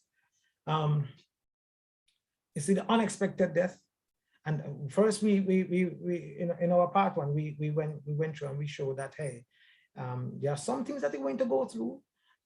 So since you know that you're going to go through it, then allow yourself to go through it. Don't fight it off, you know, or try to or allow others to force you to get over it quickly, you know, as it relates to their agenda. No, I'm saying that just accept that, listen, yes, I'm supposed to cry. Yes, I'm supposed to feel sad. Yes, these things are happening. I'm supposed to feel angry. I'm supposed to feel withdrawn. These things are going to happen to me. Yes, I accept. So what more, you see, in processing and handling your feelings, you must accept what is happening to you. You must not put on a show for other people. You must accept what is happening to you. Okay, so that is one of the things we just want to let folks know, that irrespective, whether it's a lengthy thing or whatever, folks must just accept the pain that they are going through as a result of this kind of loss. Now, watch this though. Watch this now. Okay. Hear this now, folks. And this might sound a little bit terse now, but there are some truth to it. Sometimes, you see, we have to be careful that we do not increase our pain. Our objective is to relieve ourselves of it. Say it again, Andre. And whether you agree with me or disagree with me right here, right now, you must agree with me. I can say it again. I know what I'm saying then, seriously. That while you feel and you're grieving and you're going through your pain, you must plan to relieve yourself of it. You must plan to relieve yourself of it. Because you see, remember when I talk about a perspective, I say your perspective in relation to life and living. If you don't have a certain perspective in relation to life and living, you are going to, if you're not careful, you can increase your pain. And one way in which you increase your pain speaks to the idea of you saying, yeah, but I should feel more pain because it's only one son I had, and it's murdering. So I should feel more pain. As against you, who I know they murder your son too, but remember, say it's 5 children you have. If you understand what I'm saying, we have to be careful that we don't increase our pain. We just deal with our pain. We don't compete and compare our pain with other folks. We just deal with what we are going through, but we must have a plan to relieve ourselves of it. Okay. Number 4 says, is there a difference in how women grieve versus men? I think I answered that the last time too. Not necessarily. That's what I went through. It's a common thing that affects human beings on a whole. Some men, they're saying some men might decide to hold it in, and because they want to be strong for other family members, and the same thing that was discussed today. You know, I don't want to cry in front of anybody because I have to be strong for them and what have you. But then it comes out in a different way that you are unaware of. You see, they start to take up certain habits, unhealthy habits, literally. And if you're not careful, and they do not want anybody to talk them out of it, because at this point in time, it is aiding them in managing their pain. So what we have found that some men may take some draconian steps in trying to kill or deaden the sensation or to distract them from the pain as against some women. Okay, next question. How do grieving persons struggle with foggy brain or memory losses, having resumed work or the office in terms of coping? How do they remedy the foggy brain and memory loss? It's not necessary that you have memory loss, or you can have memory loss, because one of the things you're trying to do, because you have to go back to work, and I think somebody mentioned that in a conversation today. But sometimes you find that you want to you feel like you have to get over it quickly because you're in a different environment, and you want to you cannot deal with the consequences of having another loss, and that loss means loss of your job, which is going to compound the loss that you're already going through. So what you might do, so you put on a mask, right? There are other words that we could use, but you put on a mask, and so you play the role at work, and but the truth is, for some folks, it's going to still come out, and so they play the role, but really they're not concentrating. They're still very distracted, and that's why they might have the foggy brain and things like that. I am saying, if you need to take some time from work to help you to come and see, be somebody like myself, you know, or I can only promote what I know, Family Life Ministries, for us to help you, to guide you through some steps that you can take, then invite you to call, be it myself or this organization, so that we can help you where that is concerned. Number 6, how do you help a child who witnessed the murder of his parents and has now become detached and very quiet? Now, this is a heavy one, and this one's a little bit outside of my expertise. The most I can add to this, or I can say the limited, let me speak very, very, very short on this one here. But I would say that most definitely the child is going to need to feel safe. The child is going to need to feel safe. The child is going to need to know that, listen, how I'm feeling, that I have a freedom to express how I feel, that I will not be condemned in relation to my feeling, that I will not be hurried in my feeling, that I have an arena where I can truly express myself. Depending on the age of the child, play therapy is one of those things that can help to bring out the feelings. I would strongly recommend that you know, you contact Family Life Ministries with a matter of this nature, and one of our child psychologists could definitely give you more information in how you could help that child. But by and large, I'm saying, let the child needs to feel safe to express themselves. The child, for some children, especially if they're the older child, they tend to want to also blame themselves for some kind of loss too. I don't know why they want to take it on. Say, I don't know, but sometimes that happens. Yeah, and so you see, you want them to feel safe, to let them say, hey, and reassure them of the support, of the love, and also create different things that where they feel that their memories, that the memories of you know, of their father or their mother will still be cherished. You know, they can start something, you know, that every year they do this and what have you, and they look forward to do it, if you understand what I'm saying, right? But it's something that must bring a positive spin as it relates to what they're doing, and they have an integral part to play in this thing that they're doing. Okay. The next question is,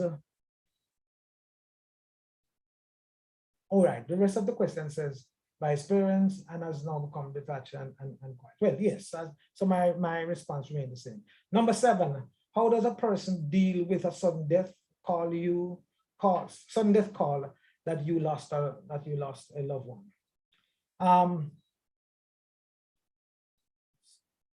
Sudden death call, again, it's kind of close to a question that we answered earlier, that you will go through some of those things, the shock, and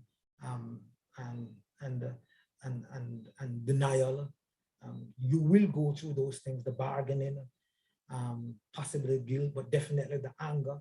So you will be going through some of those things. I'm saying allow yourself to go through it. So you say, well, I can't believe it. And say, okay. And worse, if you learn ahead of time through this platform some of those things, then you recognize what is happening to you. You're in a better place now, because if you don't understand your context, then you might find yourself just reacting to how you feel. If, however, you understand what is causing the feeling, then it's not going to take away the emotions. It is just going to contextualize it, okay? Which then means that you're in a better place to manage. Okay, where am I? And almost the final question. No, we have one more after this. Please explain. Oh yes, we explained, we did the survivor guilt already. So the last question now is, so the pain becomes a security blanket. I don't understand that question. I don't remember the context why that question was asked. But we have completed the questions from the last session, that's for sure. I don't know if we have completed our 15 minutes too, or exhausted that. Do we have any questions into the chat, any new questions into the chat? If not, we can look to bring this session to a close. Evening, a quick one. During COVID, social distancing, how do we do non-verbal? How do we do non-verbal? Social distancing during COVID. Can you expound some more? Bereaved, right? You don't know what to say. How do you? Well,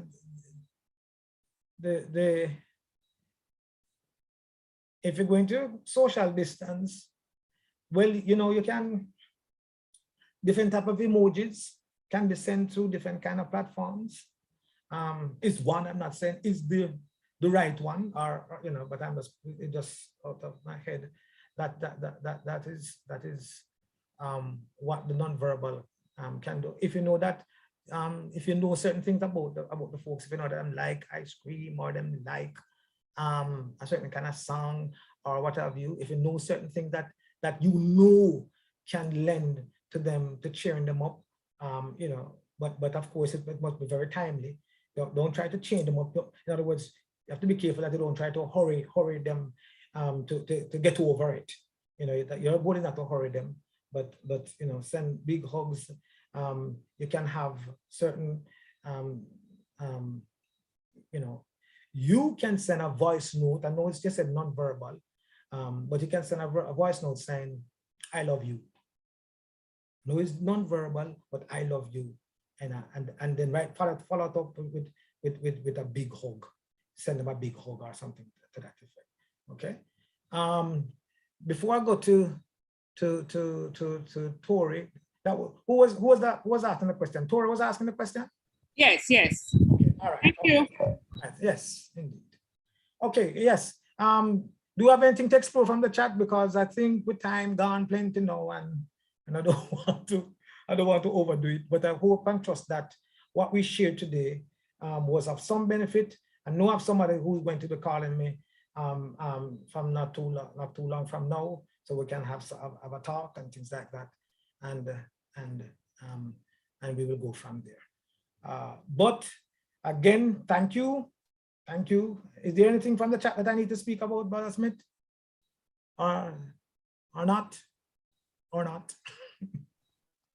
No, I think we're good. Just want to ask someone from admin to wrap up. Brilliant. Thank you very much. I'm in Marlon's shoes in a sense. Not sure what to say sometimes. So yeah, this has been very informative and reassuring that the silence is not bad at all. All right. True. Thank you, Andre and Brother Smith for the wonderful presentation and leading this session. Truly, we are thankful and happy for the things that were shared. Very insightful, very practical, very put us in a place where it helps us. You know, we may not be able to know exactly everything to say, but it surely gives us the context and better prepare ourselves. So even when when we're in certain situations, you know, we're better able to be at a place to cope and manage. So we're really grateful and thankful for what was shared. We also want to welcome everyone for the who participated and thankful for the participants for your exchanges and their contribution to this session. We also want to give a special shout out to Jamil, our pioneer, who was a part of the first group of our Navigating Life session. So we're glad to have you. I heard your voice earlier, so it was great to have you sharing in this session, and also for all the other individuals who continue to support our Navigating Life series, which is on the 1st and 3rd Saturdays of every month. Our next session will be on October the 2nd, so you can put that in your calendars from now, that on October the 2nd, we'll be having our follow-up, another session. So we thank you again, and we ask you to please mark that date in our calendar. The St. Andrew congregation, we have worship service every Sunday morning at 9 a.m. at 77 Reddles Road. Because of the pandemic at this time and the restrictions, if you do wish to visit with us in person, we kindly ask that you give us a call or send us a WhatsApp message on our phones and our email address, and we will look to see how we can facilitate you with the permission notification, so that we can show that to the law enforcement and authority that you do have the requisite permission to visit the physical building. If you're also, you can join with us online at our this very same Zoom link that you're facilitating this session. We meet at 9 a.m. every Sunday morning, and we truly encourage you to be a part of our worship sessions. Those are the announcements at this particular time. So please remember the next time we meet for Navigating Life is October the 2nd, the first Saturday at 6:30 in October. At this time, let us go to God in a word of prayer as we break from this session.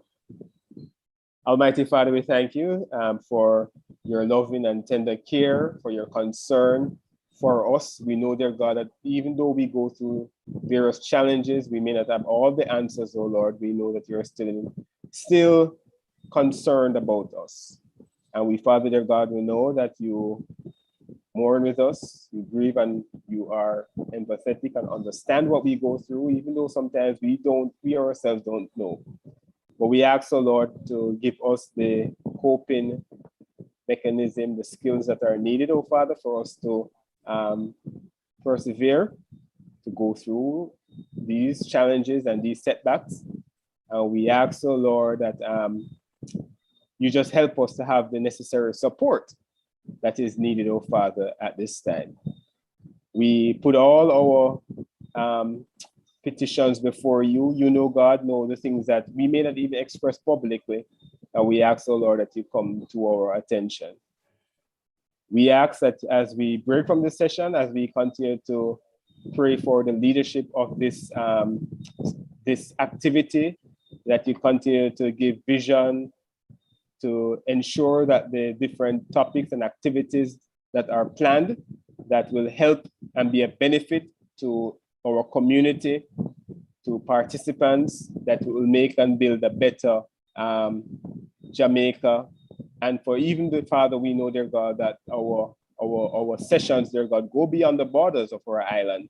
And so we just pray, dear God, for the various communities that are impacted by individuals who participate in this session, that Father, dear God, glory be to your name. This is our prayer. We continue to ask for your many blessings and your protection. We pray for health. We pray for our safety. This we ask in Christ's name. Amen. Thanks again. We thank our facilitators and we thank you all. We wish you a very wonderful evening, and God's willing, tomorrow we'll meet again at 9 a.m. Take care. God bless. Bye-bye, and thanks much. Good night, Kevin.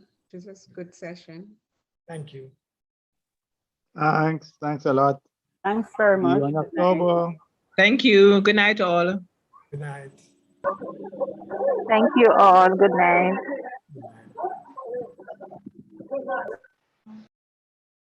By the way, if you have a need that you'd like for us to address, we're not promising to do it, but you can send us a note as to a topic that you'd like for us to navigate. Thank you.